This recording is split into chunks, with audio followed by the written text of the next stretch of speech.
Artis tampan Aliando Syarif memulai karirnya sejak tahun 2008. Nama Aliando semakin dikenal banyak kalangan karena dirinya bermain peran pada sinetron Ganteng-Ganteng Serigala dan sempat disebut sebagai artis tertampan oleh masyarakat. Mempunyai darah Arab membuat paras artis 26 tahun ini sangat rupawan dan sempat disebut sebagai aktor tertampan oleh masyarakat. Disebut seperti itu tidak membuat Aliando sombong karena dirinya masih punya idola artis Indonesia yang menurutnya lebih tampan.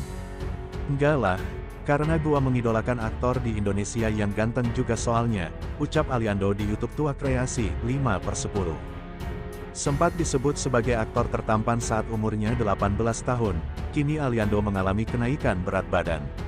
Terlihat dari postur tubuhnya yang lebih berisi saat ini membuat warganet bertanya-tanya apa penyebabnya. Pertama itu garap Project Warkop, karena gua harus mempresentasikan Mas Dono kan, kata Ali. Di situ karakter Mas Dono perutnya buncit jadi mau gak mau gua harus ikut, ke bawah, tambahnya. Selain berubahnya penampilan, ternyata Aliando juga sedang mengidap sebuah penyakit. Penyakit yang dideritanya membuatnya seringkali merasakan pusing layaknya terkena vertigo, hal itu sudah Ali rasakan sejak 2019. 2019 setelah Warkop, kasarnya kena santet, padahal bukan, kata Ali. Vertigo, pusing, pokoknya dunia muter. Ini ilustrasinya kayak gitu, bukan penyakit kena vertigo, tambahnya. Masih bertanya-tanya dengan apa yang sebenarnya terjadi pada dirinya, Aliando mengilustrasikannya seperti dirinya terkena santet tetapi nyatanya tidak. Ali sering merasakan pusing hingga merasa seperti tidak mempunyai otak. Gua ngomong santet juga itu ilustrasi, biar cepat aja, sebenarnya gua gak tahu juga ini penyakit apaan, ucap Aliando. Pusing dan gua gak bisa ngerasain gua punya otak.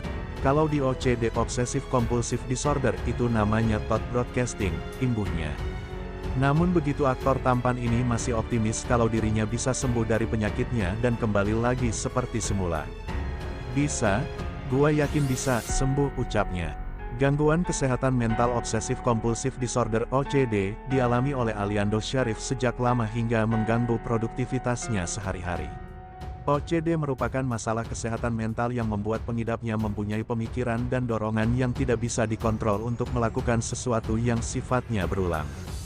Gangguan mental ini dirasakan oleh Aliando sejak lama dan semakin parah ketika berkecimpung di dunia hiburan.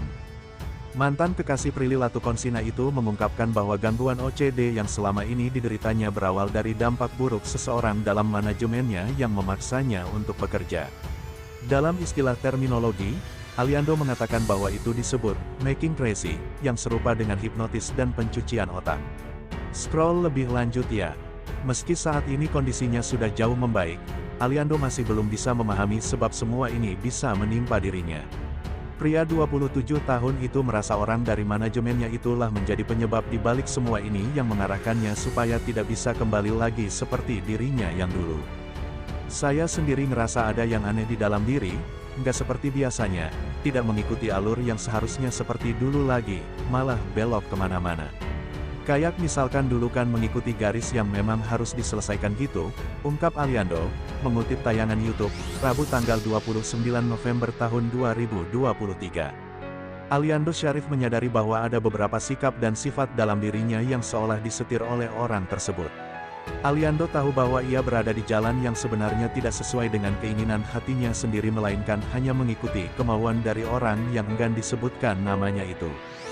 Yang tadinya nggak benci, malah jadi benci. Tapi yang bikin itu bukan saya sendiri, tapi orang si brainwashing ini. Misalkan Ali ini punya masalah di sini, tapi kok dia memindahkan itu jadi ke masalah yang lain, dan itu nggak bisa dilawan, katanya lagi.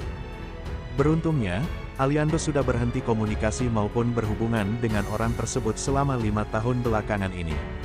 Aliando mengakui bahwa niat buruk orang tersebut menjadi pemicu OCD-nya kambuh lagi.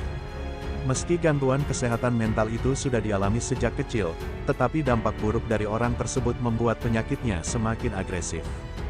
Semenjak hal itu, tiba-tiba ada OCD. OCD sih sebenarnya sudah terjadi kelas 2 SD, tapi ini jadi lebih parah malah makin agresif penyakitnya. Makanya kemarin sempat ngomong ini OCD ekstrim disebutnya, ungkap Aliando Syarif.